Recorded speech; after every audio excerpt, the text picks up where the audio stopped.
tentang pilkada, sudah pilkada kita serahkanlah kepada junior itulah. Siapapun yang dipilih gak ada masalah, nggak ada kita, silakan. Kadang-kadang kita sama PAN, kadang-kadang enggak, ya monggo, ya kan? Nggak ada urusan, silahkan. Nggak ada intervensi. Saya jamin, nggak ada itu. Pak Jokowi, saya ketemu berkali-kali, dia tidak pernah nitip, tolong ini jadi ini, nggak ada. Saya jamin tidak ada, saudara-saudara sekalian. Saya harus katakan yang benar-benar dan yang salah-salah, saya pertanggungjawabkan. Saudara-saudaraku, rakyat Jawa Tengah, pada pemilihan kepala daerah yang akan datang di Jawa Tengah, saya mohon dengan sangat, berilah suaramu kepada Jenderal Ahmad Lutfi dan Gus Tajassin Maimun. Dengan demikian, kita akan memiliki suatu tim yang sangat kuat. Seperti di Presiden Amerika itu ada namanya sindrom Biden gitu, yang telah berumur di atas 70 tahun, cenderung lupa apa yang pernah dikemukakan sama beliau. Nah, orang akan mengikuti kalau ada konsistensi.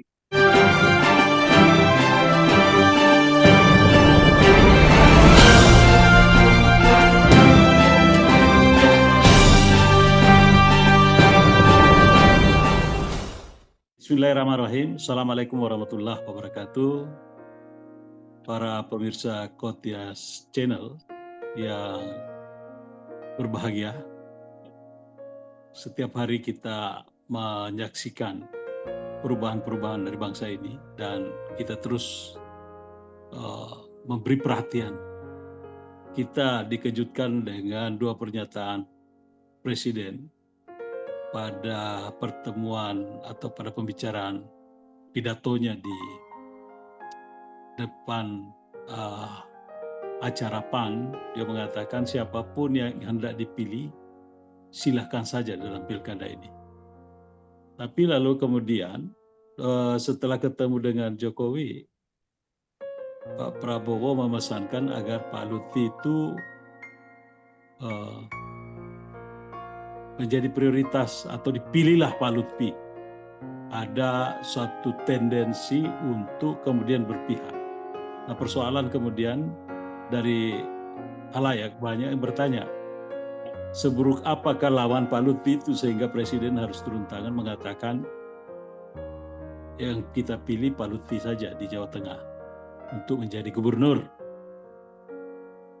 Karena kenapa? Standar moralnya sebenarnya yang diharapkan oleh masyarakat itu adalah Presiden betul-betul berada di posisi sebagai wasit dari setiap pergerakan masyarakat yang ada, termasuk dalam pileg, pilgub, pilkada ini.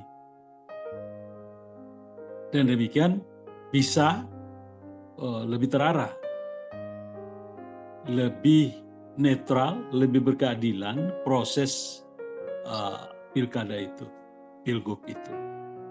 Karena kenapa? Begitu Presiden sudah mengarahkan pada satu nama, maka itu artinya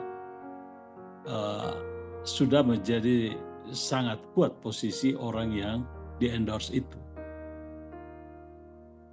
Banyak sekali alasan-alasan yang kemudian menjadikan yang di-endorse itu menjadi memiliki posisi yang sangat baik, sementara yang tidak di-endorse itu berada dalam posisi yang dianggap meragukan bagi kepala negara. Kalau ini yang terjadi, maka itu namanya kita pilih kasih. Padahal siapapun, masyarakat berharap bahwa siapapun yang diajukan oleh masyarakat untuk memimpin suatu daerah selayaknya di posisi kepala negara netral-netral saja dan menjaga agar terjadi pemilihan yang berlangsung dengan baik. Nah, posisi ini yang kemudian diuji dari pernyataan Pak Prabowo bahwa dia akan membangun demokrasi sebaik-baiknya di bangsa ini. Pertanyaannya mungkin adalah apakah ini yang dimaksud dengan demokrasi santun atau bagaimana? Ini yang sedang terjadi saat ini, sehingga orang bertanya apakah Pak Prabowo akan memegang kata-katanya di dalam menjalankan real kepemimpinannya di kemudian hari. Mungkin ini karena Bang Tigor memberi komen sejak awal mengenai hal ini, saya kira perlu kita dengarkan dulu Bang Tigor sebelum kita minta Bang Abni dan Bang Komar. Bang Tigor, silakan Bang Tigor. Ya, Bang Yasin, saya juga agak kaget juga ya dengar pernyataan dari Pak Prabowo tentang endorsement beliau terhadap calon gubernur di Jawa Tengah. Ada beberapa hal yang perlu kita cermati dari situ. Yang pertama adalah apakah Pak Prabowo ini seperti di Presiden Amerika itu ada namanya sindrom Biden gitu. Itu yang telah berumur di atas 70 tahun ini cenderung lupa apa yang pernah dikemukakan sama beliau. Itu yang pertama. Yang kedua, ini Hari Pahlawan. Hari Pahlawan itu sebetulnya kita menghendaki supaya Pak Prabowo menunjukkan dirinya sebagai negarawan. Negarawan itu adalah lebih tinggi di atas partainya, lebih tinggi di atas koalisinya, maka dia bertindak sebagai negarawan yang membawahi seluruh negara. Jadi negarawan itu sebetulnya agak terganggu kita dengan statement dia mendukung calon gubernur. Nah, nanti akan repot kalau gubernur yang dicalonkan itu misalnya kalah. Itu kan kita nggak bisa tidak bisa menghindari itu karena kemungkinan menang juga. Kalau lihat survei itu kan yang Lutfi ini cenderung turun apa namanya kalau menurut survei ya turun Pollingnya. Ya, dan yang Pak ini dan Pak yang satu lagi Pak Andika kan bukan sembarang ini, dia juga seorang nasionalis tulen, dia kan bekas Panglima TNI, berarti klasifikasinya sudah menjadi tokoh nasional. Ya. Mudah-mudahan ketidakakuratan Pak Prabowo ini jangan berlanjut terus. Nanti seperti kita lihat ini jangan bikin lagi paradoks baru gitu, Bang Yasin. Ya betul Bang Tigor. Jadi apa yang dikatakan kok tidak dibuktikan aja di dalam dalam aktivitas kesehariannya. Mungkin Bang Abdi bisa memberikan gambaran lebih lengkap lagi. Ya mungkin ada dua hal. Yang pertama, pemimpin itu bukan hanya didengar kata-katanya, tapi dilihat dari tindakannya, dari perilakunya. Nah, orang akan mengikuti kalau ada konsistensi. Kalau sudah hanya bicara tentang omong besar, tentang yang ideal, semua orang bisa. Tapi bisakah yang ideal itu diwujudkan dalam perilaku nyata, apalagi menyangkut dirinya, nah itu akan diuji kepemimpinan orang tersebut. Itulah kemudian dia akan dikenang sebagai pemimpin, sebagai pejuang. Saya ingat seorang negarawan besar di Inggris mengatakan, ketika saya menjadi pejabat negara, berhentilah kesetiaan saya kepada partai. Nah, itu harus diwujudkan oleh Prabowo. Bisa nggak dia melepaskan diri dari ketergantungan atau kepentingan di partai-partai itu? Biarkan partai itu besar dengan tokoh baru. Bung Karno pun yang mendirikan PNI, ketika jadi presiden nggak jadi ketua umum PNI dia menjadi presiden. Jadi orang tokoh yang dikagumi oleh Pak Prabowo. Artinya dia tidak pernah menjadi ketua umum tetap menjadi ketua umum PNI ketika dia jadi presiden. Begitu juga dia pendiri PNI. Nah, mungkin ini sama kalau Pak Prabowo mau mengikuti jejak-jejaknya Bung Karno, silakan. Nah, ini bagus. Ini akan menjadi keteladanan buat kita semua. Jadi hati-hati dengan omongan-omongan yang besar, yang menggelegar, yang mendapat tepuk tangan, tapi sebenarnya sama sekali tidak punya makna apa-apa di lapangan. Dan rakyat pun saya ingatkan, hati-hati. Jangan tergiur dengan kata-kata besarnya Pak Prabowo. Kalau Pak Prabowo tidak bisa membuktikan kerja nyatanya yang konsisten. Oke, Pak. Jadi ini kesannya memang kok ya apa yang disampaikan seakan-akan dilupakan begitu saja, dan ada istilah sindrom Biden itu. Kalau itu terjadi bagi Pak Prabowo kan sayang betul. Dan saya kira Bang Abdi benar. Rakyat jangan diam di dalam melihat keadaan ini dan teruslah mengingatkan agar apa yang disampaikan oleh Pak Prabowo itu betul-betul dia nyatakan, karena yang paling diuntungkan adalah masyarakat ketika Pak Prabowo menjadi pemimpin yang efektif. Bagaimana kabar Bang Komar? Ini Ya, perkembangan sangat menarik menurut saya untuk dilihat sebagai suatu perjalanan kepemimpinan bangsa. ya kalau menurut saya hari-hari ke depan ini paling nggak sampai 6 bulan kita akan menyaksikan satu drama-drama politik yang tidak lucu.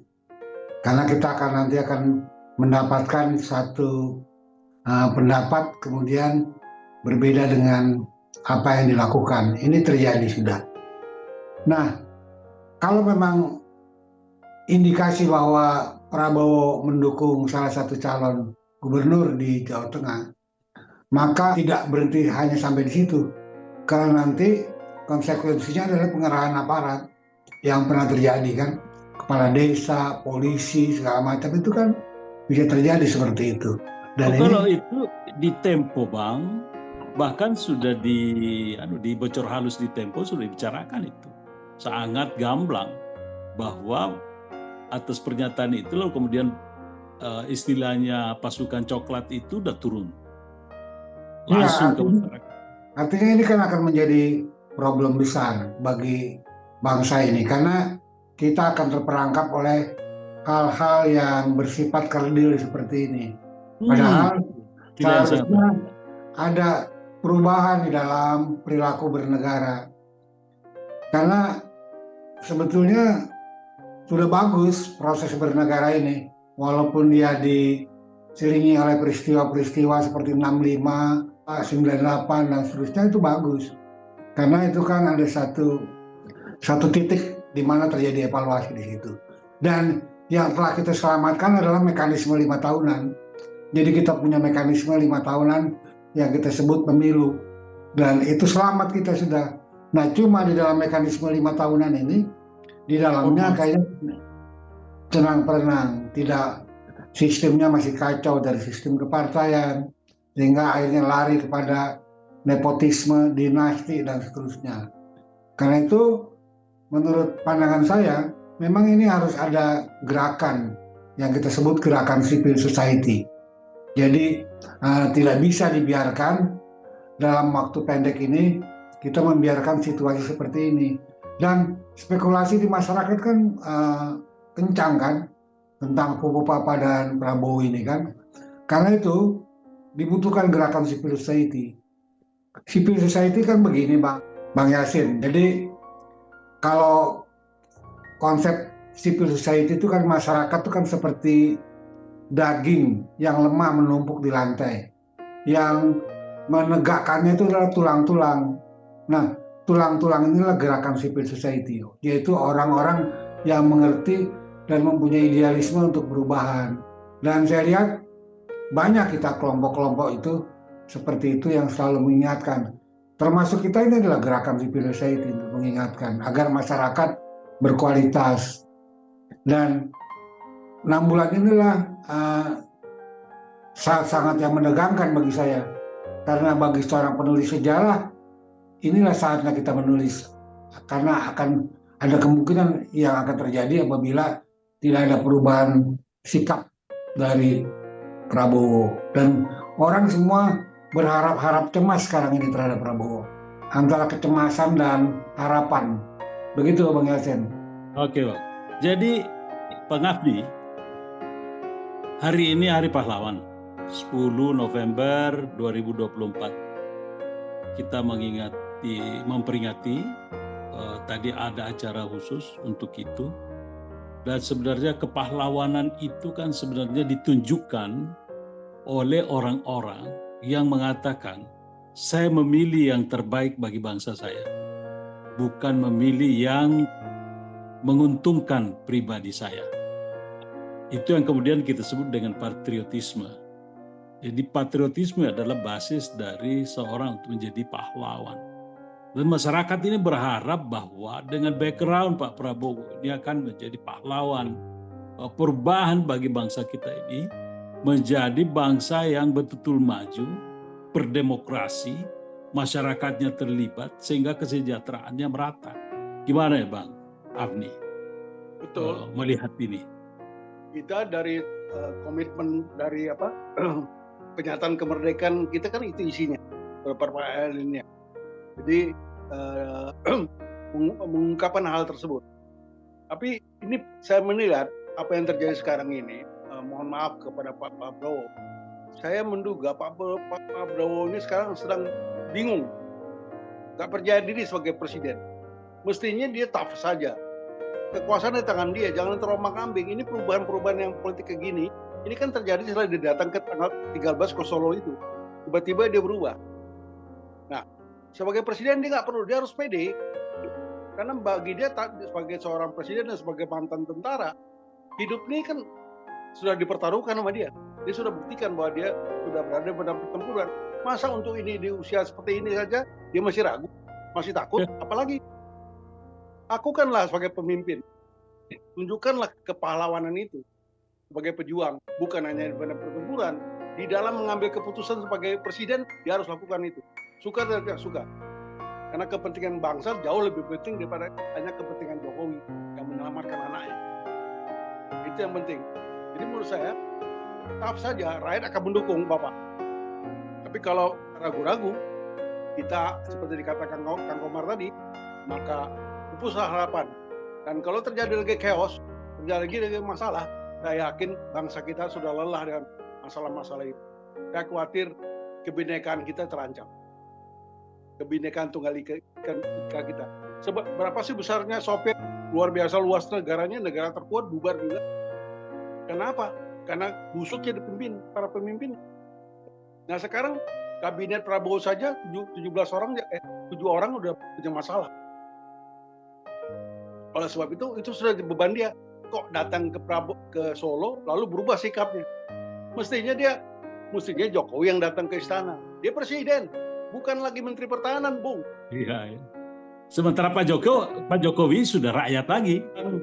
Bang Tigor, ini sejumlah harapan sebenarnya dengan langkah-langkah yang dilakukan oleh Pak Prabowo ketika memilih menteri yang memberi harapan. Ada juga sejumlah menteri sebenarnya yang sangat menjanjikan. Ada juga tapi menteri-menteri yang seharusnya sudah ditindak tidak ditindak. Ada menteri yang diindikasikan terlibat judi online sampai hari ini tidak diproses, dan saya kira hampir-hampir tidak bisa diproses itu karena ada kaitannya dengan kekuasaan-kekuasaan lama. Jadi kalau ini dibiarkan, ini akan menjadi ujian yang sangat berat bagi Pak Prabowo di 6 bulan ke depan seperti kata Bang Komar.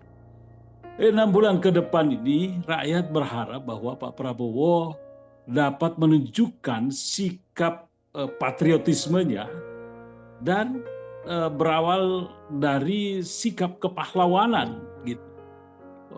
Mengukir sejarah baru bagi bangsa ini. Agar bangsa ini bisa tinggal landas dalam artian demokrasi dan sistem berpikir baru. Gimana Bang Tigor? Ya, jadi saya melihatnya ada juga blessing in disguise ya. Karena kemarin kan kita sebetulnya kan agak khawatir dengan pola kepemimpinan Jokowi sebelumnya, di mana polanya itu hampir nggak ada check and balance ya. Nah, sekarang dengan dia mendukung gubernur yang dari partai koalisinya, itu sebetulnya ada juga sisi positifnya, artinya partai PDIP akan menempatkan diri sebagai bertindak sebagai check and balance, dan itu sebetulnya ada sisi positifnya untuk kita, karena termasuk forum kita ini kan sangat khawatir kalau di DPR itu semua nanti terkuasai dengan koalisi sangat besar. Nah, dengan statement itu sebetulnya itu membuka peluang bahwa di dalam DPR nanti di dalam kedepannya ini ada check balance itu, karena minimal kita lihat Nasdem, PKS sebetulnya juga agak ragu-ragu menempatkan kadernya kan, dia pilih yang ininya. Dan itu bagus, sebetulnya bagus untuk publik itu. Jadi artinya kita ambil aja positifnya dari situ, bahwa di luar koalisi mereka masih ada akan berlaku check and balance. Ini sesuatu yang menarik juga. Jadi saya kira memang lalu kemudian ini semacam pengumuman kepada PDIP bahwa sebenarnya Anda di luar koalisi.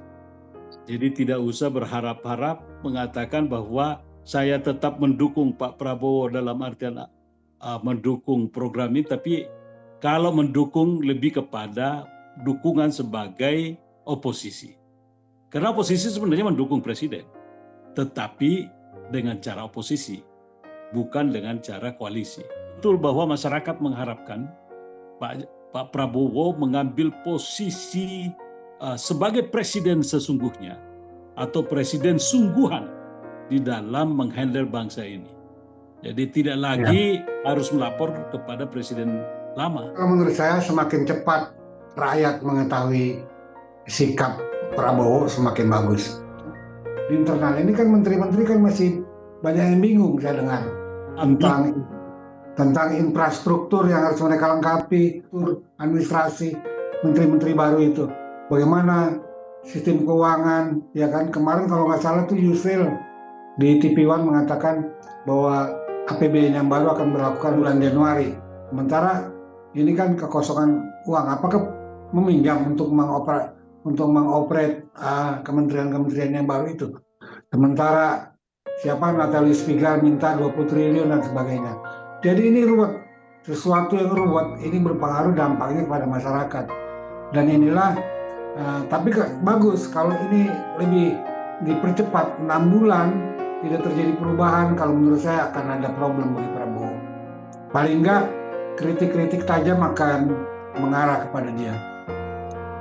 Oke Bang, jadi setelah pidato heroik dari Pak Prabowo pada saat pelantikan, memang lalu kemudian membuka mata masyarakat. Sehingga apapun yang dilakukan oleh Pak Prabowo menjadi perhatian yang sangat tajam dari masyarakat dan dianggap penting oleh masyarakat. Masyarakat menginginkan bahwa Pak Prabowo melaksanakan apa yang dikatakan, artinya satu kata dengan perbuatan. Dan kita berharap bahwa ke depan ini, 6 bulan ke depan, kita akan menemukan Pak Prabowo menjadi pemimpin bangsa yang betul-betul tegar, melakukan perbaikan bagi bangsa kita. Saya kira demikian. Assalamualaikum warahmatullahi wabarakatuh. Waalaikumsalam warahmatullahi wabarakatuh.